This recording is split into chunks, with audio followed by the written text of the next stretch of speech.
Hi friends, ఎలా ఉన్నారు? అందరికీ నమస్కారం. వెల్కమ్ టు తెలుగైట్స్ అడ్డా.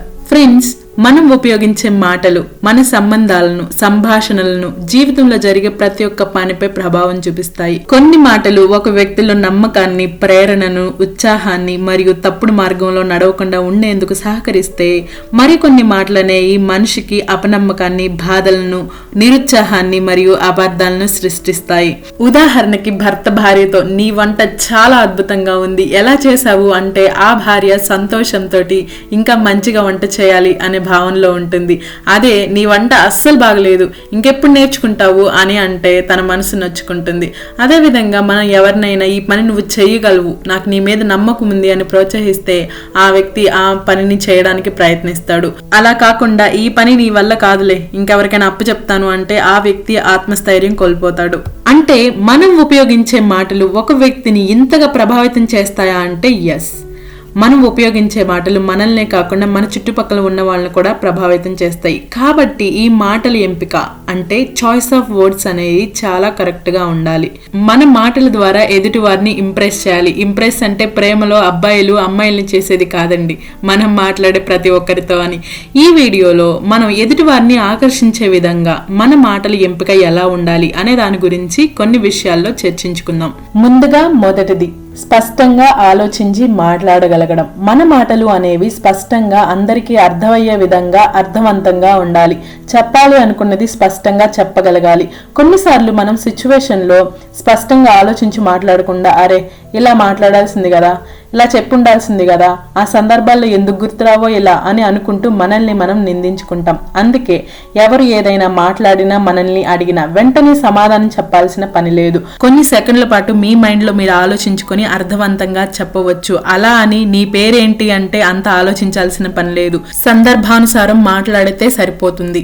ఇక రెండో విషయం చూస్తే సరళంగా మాట్లాడడం. ఎవరితో ఏదైనా మనం చెప్పాలి అని అనుకున్నప్పుడు ఆ చెప్పాలి అనుకునే విషయాన్ని తక్కువ పదాలతో క్లుప్తంగా సాగదీయకుండా చెప్పాలి. అంతేకాని వీడెవడండి బాబు పట్టుకుంటే సాగదీస్తూనే ఉంటాడు అని ఎదుటి వాళ్ళు ఫీల్ అయ్యేలా మన మాటలు అనేవి ఉండకూడదు. ఇప్పుడు మన వీడియోలో మూడో పాయింట్ చూస్తే సానుకూలంగా సామరస్యంగా మాట్లాడడం. సానుకూలంగా సామరస్యంగా మాట్లాడడం ద్వారా ఎన్నో యుద్ధాలనే ఆపారట మన పూర్వీకులు. ఎవరినైనా ఏదన్నా అడగాలి అన్నా, అడిగి తెలుసుకోవాలి అన్నా గొడవ పడకుండా సానుకూలంగా శాంతంగా మాట్లాడి ఆ సమస్యని పరిష్కరించుకోవచ్చు.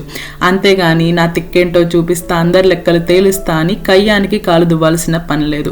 గుర్తుంచుకోండి, ఒక వ్యక్తిని, శత్రువుని లేదా సమస్యని ఎదుర్కోవడానికి సమర్థవంతంగా ఉపయోగించే 4 వ్యూహాలైన చాణక్యుడు రాసినటువంటి సామ, దాన, భేద, దండోపాయాల్లో అన్నిటికంటే మొదటిది సామం. అంటే శాంతియుతంగా మృదువైన మాటల ద్వారా స్నేహపూర్వకంగా సమస్యలను పరిష్కరించుకోవచ్చు అని. ఇక మన వీడియోలో ఫైనల్ పాయింట్ చూస్తే శ్రద్ధతో వినడం, శ్రద్ధతో మాట్లాడడం. మనం శ్రద్ధగా విని మాట్లాడడం ద్వారా ఇతరుల మీద మంచి అభిప్రాయాన్ని క్రియేట్ చేయవచ్చు. శ్రద్ధగా వినడం ద్వారా నమ్మకాన్ని ఏర్పరచుకోవచ్చు.